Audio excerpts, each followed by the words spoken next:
अध्यक्ष महोदय, मैं कल कह रहा था कि वित्त मंत्री जी ने जिस संदर्भ में यह बजट प्रस्तुत किया है और जिन परिस्थितियों की पृष्ठभूमि में वित्त मंत्री का भार संभाला है, उस दृष्टिकोण से यदि इस बजट को देखें तो हम इस परिणाम पर पहुँचेंगे कि वित्त मंत्री जी ने निश्चित तौर पर ऐसा काम किया है जिसके लिए वे धन्यवाद के पात्र हैं।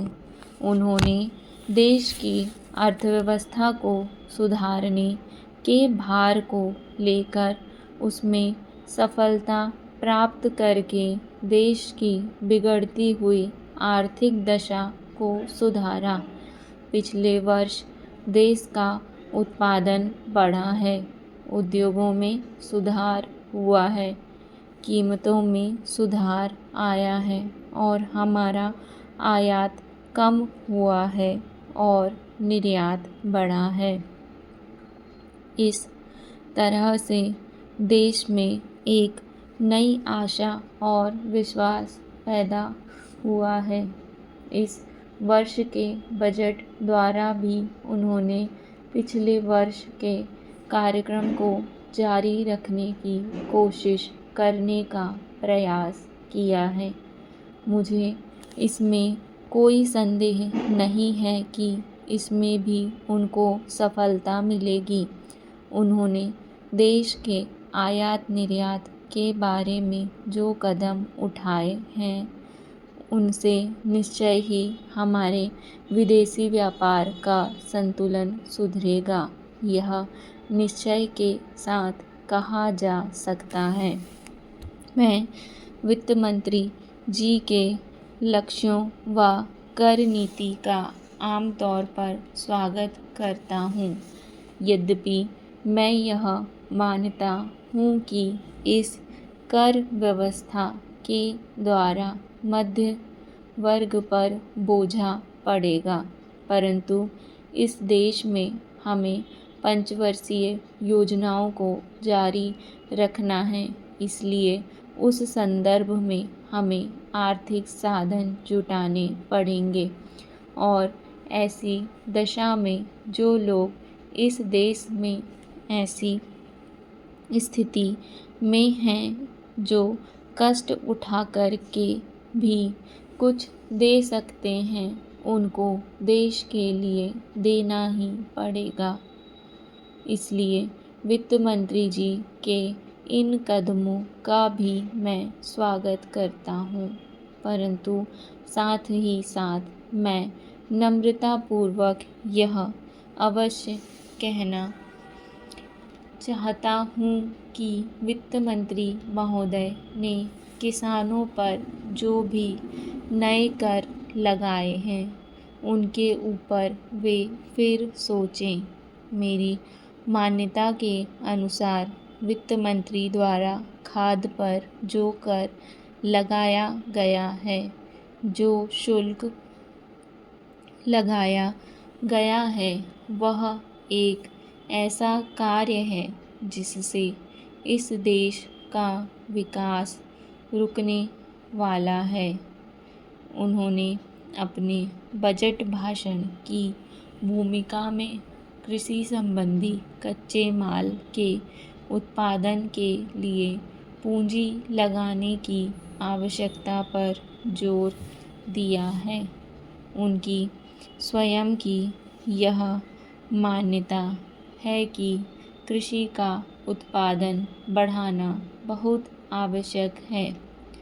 अध्यक्ष महोदय, उसके सामने सब कुछ करना है, उसके लिए सब कुछ करना है, तो फिर कृषि उत्पादन का जो मूल आधार है, उस खाद और पानी की जो व्यवस्था है, जब उस पर ही कर लगाया जाता है, तो मेरे मन में आता है कि कहीं वित्त मंत्री महोदय अपनी ही बात को अपने ही सिद्धांतों को के द्वारा तो काट नहीं रहे हैं।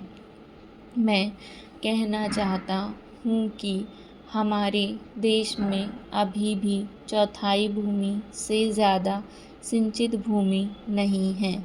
इस देश की जितनी कृषि योग्य भूमि है उसका चौथाई से भी कम हिस्सा ऐसा है जो सिंचित भूमि के नाम से पुकारा जा सकता है। मेरी राय में अब समय आ गया है जबकि पिछले 2-3 वर्षों की नीति पर फिर विचार किया जाए और एक मात्रा में घाटे के बजट का सहारा लेकर ही सही आर्थिक तथा सामाजिक विकास योजनाओं की गति को बहुत बढ़ा दिया जाए। इस मामले में मैं समझती हूँ कि तुरंत कार्यवाही होनी चाहिए ताकि आज जनसाधारण में जो असंतोष उभर रहा है वह हानिकर दशाओं में न चलने पाए। आज के राजनीतिक वातावरण की दृष्टि से भी मैं कहना चाहती हूँ कि विकास की गति को बढ़ाने की आवश्यकता सर्वोपरि है। जहाँ तक कि नए बजट के अंतर्गत कर नीति का संबंध है, अच्छा होता यदि मिट्टी के तेल जैसी वस्तुओं पर अतिरिक्त कर न लगाया जाता। मेरी राय में इस प्रकार के करों से बचना ही उचित है, परंतु वस्तुस्थिति कुछ ऐसी लगती है कि प्रायः गरीबों पर करों का भार लादे बिना सरकार की गाड़ी आगे बढ़ ही नहीं सकती।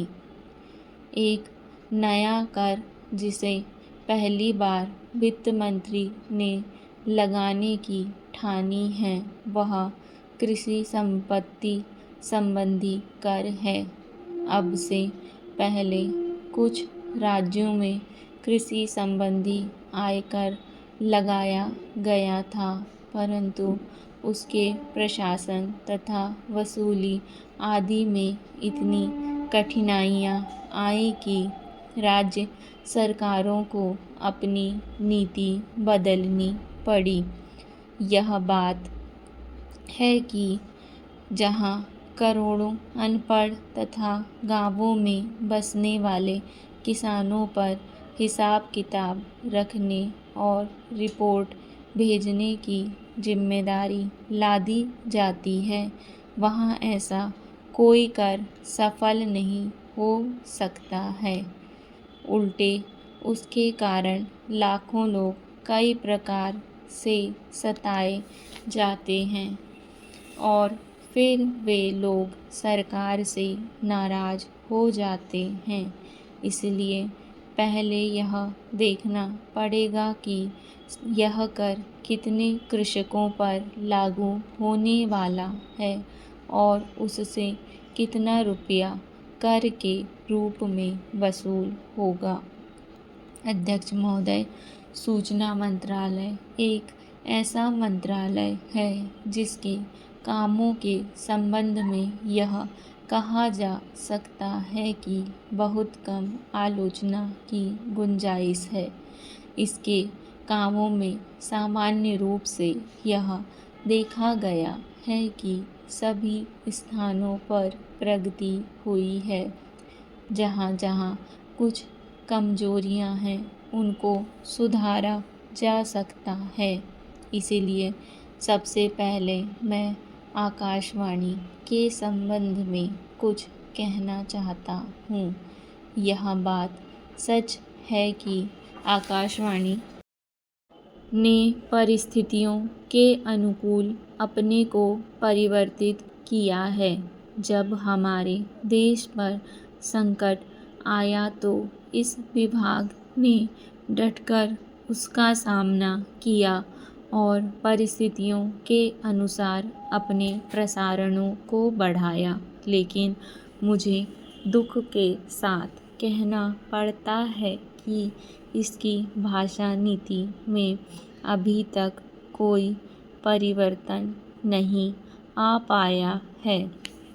इस मंत्रालय का एक महत्वपूर्ण विभाग पत्र सूचना कार्यालय है, जिसके द्वारा सभी सरकारी सूचनाएं अखबारों के द्वारा जनता तक पहुंचती हैं।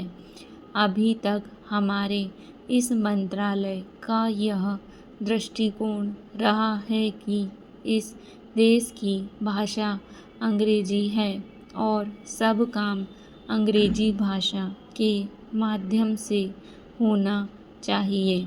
यही कारण है कि इस विभाग से जो सूचनाएं प्रसारित होती हैं, उनमें से अधिकांश अंग्रेजी में ही प्रसारित होती हैं, जिसके कारण देश भर में हमारी सरकार की बातें जनता तक नहीं पहुंच पाती।